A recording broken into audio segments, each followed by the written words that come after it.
What's up, guys? Welcome to Daily Dose of Reddit. This is your host, Zach, and today's subreddit is r/EntitledParents. This story is called Entitled Mother Shoves Me During a School Play Because I Was Yelling. Note, this is my first post here. I read the rules, and this lady is a parent, even though her kid isn't a big part of the story. If this doesn't fit here, please tell me, then I'll remove it. Beware, this is a very long story, so get comfortable. A bit of backstory. I am American, and when I was around 8, me and my family moved to England. A few years later, I am now around 9 to 10, we moved to a new area, and of course, that meant I was starting at a new school. My family moves almost yearly. They like to explore and are constantly looking for the perfect house, so I am very used to starting fresh and making new friends. A few weeks before, we got to go look around the school I was starting at. It was a very small school. Everyone knew each other, all the teachers helped out in all the classes, things like that. I got to meet all the teachers that worked there. There was KS1T, or Key Stage 1 teacher, KS2T, Key Stage 2 teacher, or my teacher, headmistress, and office lady. Then there were 2 teacher's assistants that offered to help around the classroom. One of them is our entitled mother at the school. I joined KS2's class mid-January, and everything was normal for the first few days. Classmates were nice as usual, teacher was dumb AF as usual. There was one kid that was very dumb and never listened as usual. Everything seemed fine. After a few days, we had a sunny day for once. I was so used to America's hot summers and snowy winters. England is just rain, rain, and more rain. KS2T decided to make use of the rare sun and said, "Today is PE class." Remember, small school, no gymnasium. I was excited, and then it was revealed that our PE teacher would be none other than one of the TAs. Nice teacher's aide was busy, so that left entitled mother. She was your average Karen, perfect haircut,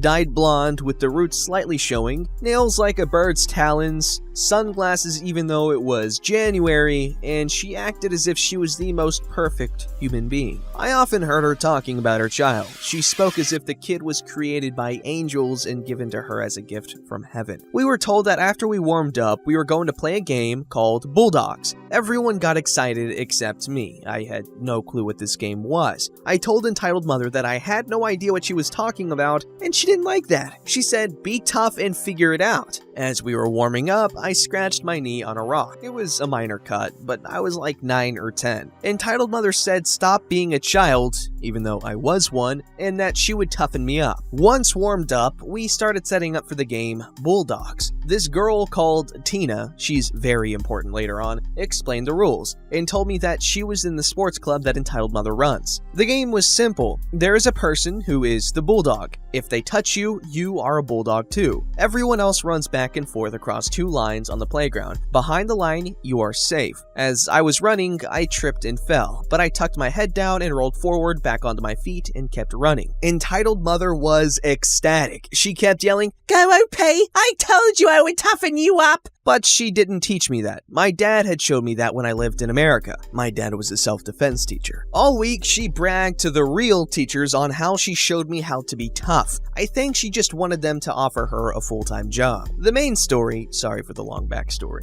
I just thought it was necessary. So a few months later, we started learning about William Shakespeare. We researched all about him, and we were told by my teacher that we would be going to a huge theater to perform the play, A Midsummer's Night Dream. I was so excited because I got the lead female role, and because my parents were coming to watch.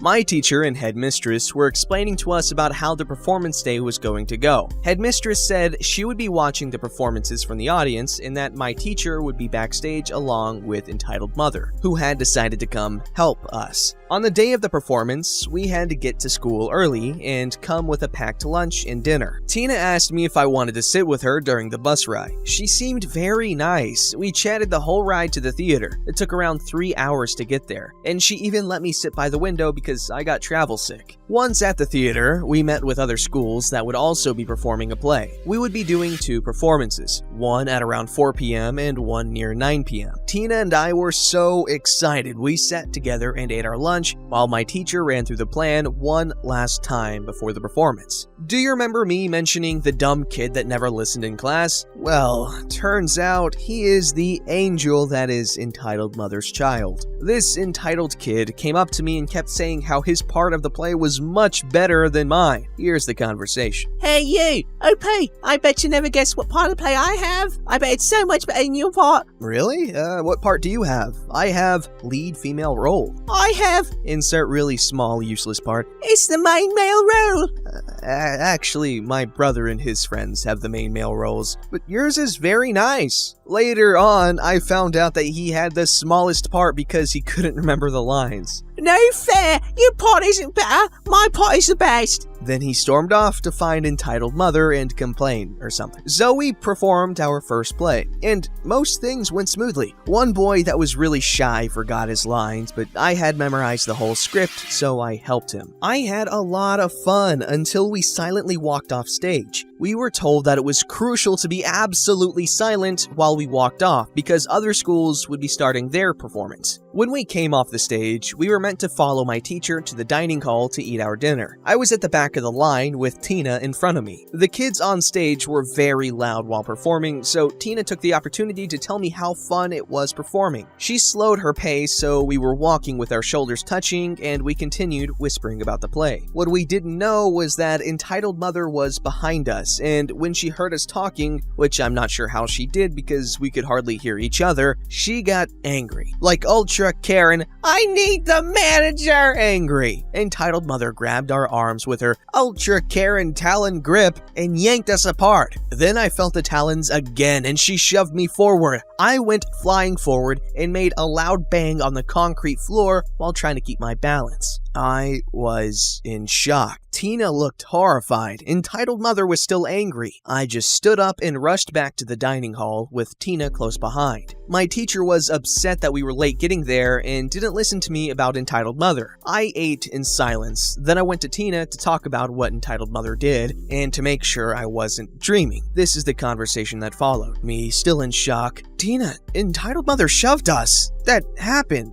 What should we do? She really only pushed you a little, and I don't want her to get in trouble. Don't want her to get in trouble. She pushed us. She needs to be, fired or something. No, please, she's usually nice. You don't know her as well. I'm on a sports team, don't tell anybody. Sorry, but my parents are knowing. She's going down. Tina walked away, clearly upset with me. I went through the rest of the day as if it was a normal day. My excitement was gone. I was like a robot. The other girls in our class asked if I was okay, and I said I was fine. We finished the second performance and packed our things. My parents picked me up at 11 p.m. As soon as I woke up the next day, I told my mom about Entitled Mother. She was stunned. When I arrived at school, I saw both my parents go into the office. They had a long chat with office lady and headmistress. They were still there at lunchtime, and I was very glad that it was raining that day. That meant no PE with Entitled Mother. The next day, Tina was taken out of class to talk with headmistress. She came back half an hour later. Then it was my turn. I walked out of that classroom like a badass warrior that was about to kill a man, calm and confident. Headmistress led me to her office to talk. I was not ready for what she said. Here is the conversation. If you don't think Entitled Mother is entitled yet, wait till you read this. OP, I am very disappointed in you for lying. It's really not like you. What are you talking about? You had your parents come in and talk to us about how we are terrible teachers and how we let Entitled Mother push you, but both Tina and Entitled Mother have denied your accusations. What? I'm not lying. Entitled Mother did push me, and Tina's lying too. I don't think Tina would lie about not being pushed if she was, and you hurt poor Entitled Mother's feelings. In pure disbelief, I say, what? When I talked to Entitled Mother about what happened, she burst out crying. She said all she did was try and be nice to you and help you with your schoolwork, but you continued to spread rumors about how mean she was, and that you told Entitled Kid that his part in the play sucked. I was totally stunned. I had never heard such stupid and unbelievable crap in all my life. And there's more. She's lying, I swear. Entitled Mother and Tina are lying. Why would Entitled Mother and Tina both lie, and then make up more lies about what happened? Also, Entitled Kid confirmed what his mother said. I am very disappointed in you, OP.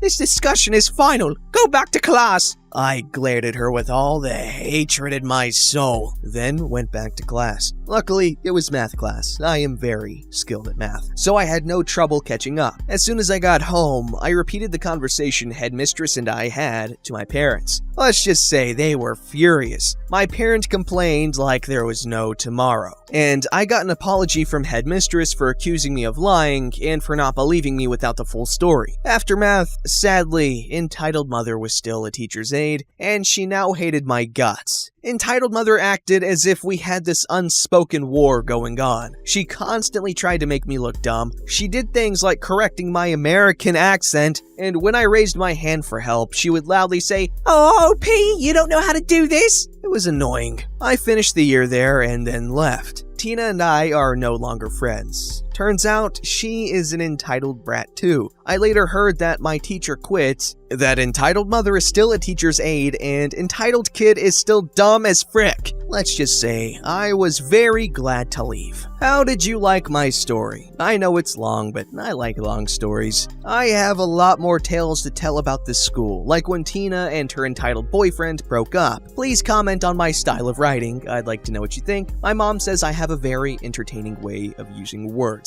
Also, this is 100% true except the names, of course. Goodbye from OP, someone that has too many entitled stories. Personally, I liked how it was written. However, the cast names were unnecessarily complicated. Like, what the hell? The KST, Ketamine, KSI, Logan Paul, Logang, Jake Paulers for life. Yeah!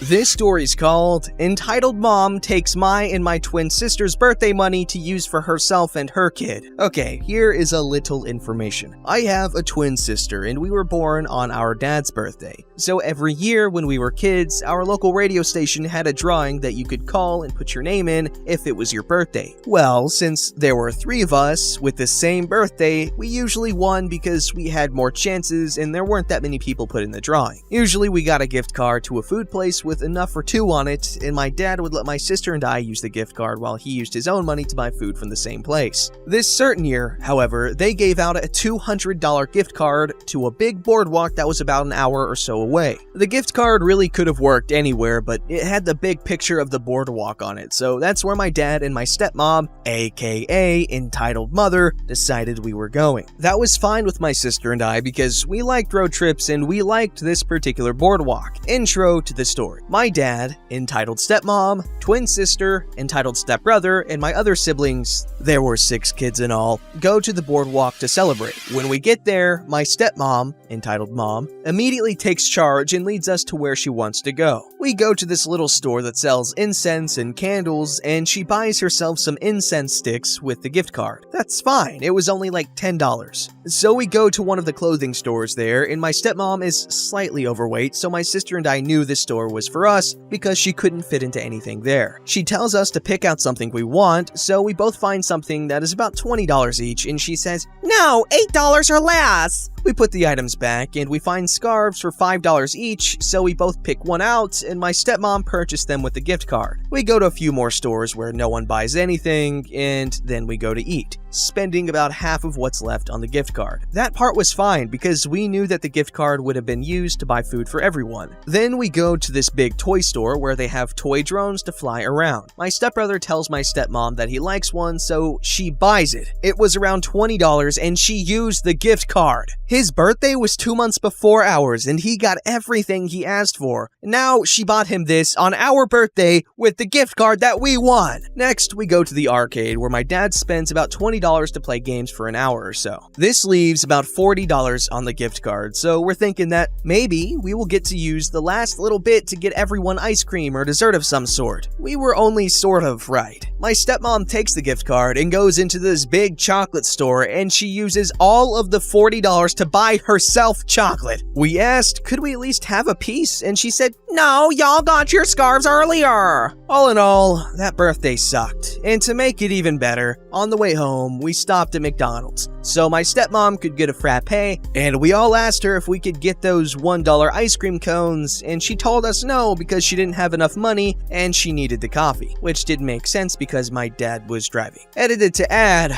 my dad didn't say much. It was his birthday too, but he just let it happen because he's not one for confrontation. I'm older now and I no longer speak to him or my stepmom. I have a kid of my own, and she deserves better than to be treated that way by my stepmom and to be put to the side like my dad did to me. So, man, that's kind of sad. Usually with these kinds of stories, you see some sort of, a good thing happen in the end. So that's sad. It sucks when step-parents don't treat their stepchildren like their own children. You might think that's a lot to ask for, but if you're gonna be in a relationship with someone who already has their own children, that's something you're gonna have to accept and embrace. And if you get married to the point of them becoming your stepchildren, that should have already been a thing. You should have already accepted them as your own kids because they are. Y'all are part of the same family and you're their maternal figure now. So you gotta step into that role and not stop with that stupid preferential treatment between your children, because they're all your kids, no matter what. You're married. People really need to be careful who they marry when they have children. Make sure that that person they're marrying doesn't act like your standard depiction of a stepmom or a stepdad, which is usually bad. Don't forget to like, subscribe, and hit that bell to never miss an episode.